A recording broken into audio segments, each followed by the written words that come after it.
Doit-on acheter avec un courtier quand on veut acheter un bien immobilier?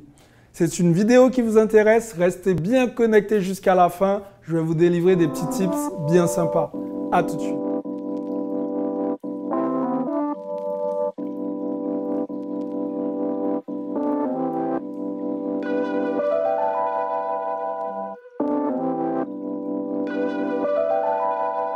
Salut à tous, je suis Xavier Prétérit, je suis l'auteur du livre Cave Parking.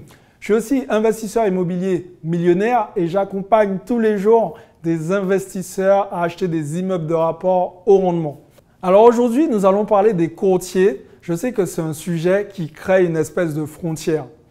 Pourquoi on va parler de ça? Parce que tout simplement, il y a deux écoles. Il y a l'école des personnes qui vont vous dire non, pourquoi passer par un courtier alors que tu peux très bien trouver ton prêt immobilier tout seul, il suffit juste de démarcher toutes les banques. Ouais, pourquoi pas. Et il y a la deuxième école où je vais vous dire, écoutez les amis, le temps c'est de l'argent. Donc le temps que vous n'allez pas passer à démarcher toutes les banques, c'est le temps que vous allez pouvoir vous concentrer pour trouver un nouveau bien rentable et investir de nouveau. Alors encore une fois, il faut prendre un peu des deux pour bien ajuster votre raisonnement. Alors moi je trouve intéressant de passer par un courtier pour la simple et bonne raison que si vous avez une stratégie d'investissement locatif en masse, c'est très intéressant pour vous. Pourquoi? Puisqu'il vous faudra un bon partenaire bancaire. Et l'avantage des courtiers, c'est que premièrement, ils connaissent très bien les banquiers et deuxièmement, ils viennent avec beaucoup de dossiers, voire un banquier. Donc si votre dossier il est un peu en dents de scie, il n'est pas bien fiable, vous avez plus de chances de passer avec une banque. Ok? Si vous arrivez tout seul, que votre dossier est un peu bancal et en plus vous n'avez aucun poids pour pouvoir dire à la banque financez-moi, vous n'allez pas être financé. Le courtier en fait, sa grosse force c'est ça, c'est qu'il vient avec la masse et derrière ça vous propulse direct. Et ce qui est intéressant, c'est que vous pouvez tout simplement lui dire, écoutez, moi, ma stratégie, c'est d'investir encore et encore. Donc, je veux que vous me fassiez passer par une banque qui va pouvoir me suivre sur tous mes projets. Et là, une fois que vous avez fait tout simplement votre demande, ça, c'est plutôt cool puisqu'il va vous orienter vers ce genre de banque et il va surtout expliquer au banquier quel type de profil qui lui amène. Donc, ça va être bénéfique pour vous. Le travail sera mâché. Alors, en contrepartie, si vous démarchez les banques seules, c'est honorable aussi, c'est très bien. Et puis, d'ailleurs, félicitations. Mais il faut savoir une chose, c'est que déjà, vous allez devoir faire énormément de banques. Vous allez devoir essuyer beaucoup de refus, puisqu'il y a des banques qui ne comprennent pas spécialement votre projet. Ça ne veut pas dire que vous n'êtes pas bien. Ça ne veut pas dire que votre dossier n'est pas solide. Mais par contre, malheureusement, parfois, ça peut avoir un effet négatif sur le moral. Alors, je vais vous prendre un exemple qui m'est moi-même arrivé. En fait, une fois, j'ai voulu chercher un financement immobilier tout seul, comme un grand. Je me suis dit, c'est bon, maintenant j'y vais, j'arrête de passer par des intermédiaires, je gagne de l'argent. Mais finalement, c'était une très mauvaise chose. Je vais vous expliquer pourquoi. Ce qui s'est passé, c'est que je suis parti voir cette banque et je lui ai expliqué mon projet. Malheureusement, ce n'était pas une banque pour investisseurs. Et là, ça pose problème.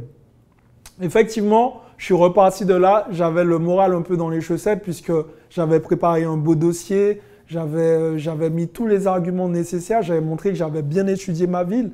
D'ailleurs, à ce sujet, si vous ne savez pas comment préparer un dossier, dans la description, j'ai quelque chose pour vous. Donc, voilà, j'avais fait toutes les choses nécessaires pour pouvoir justement obtenir ce crédit.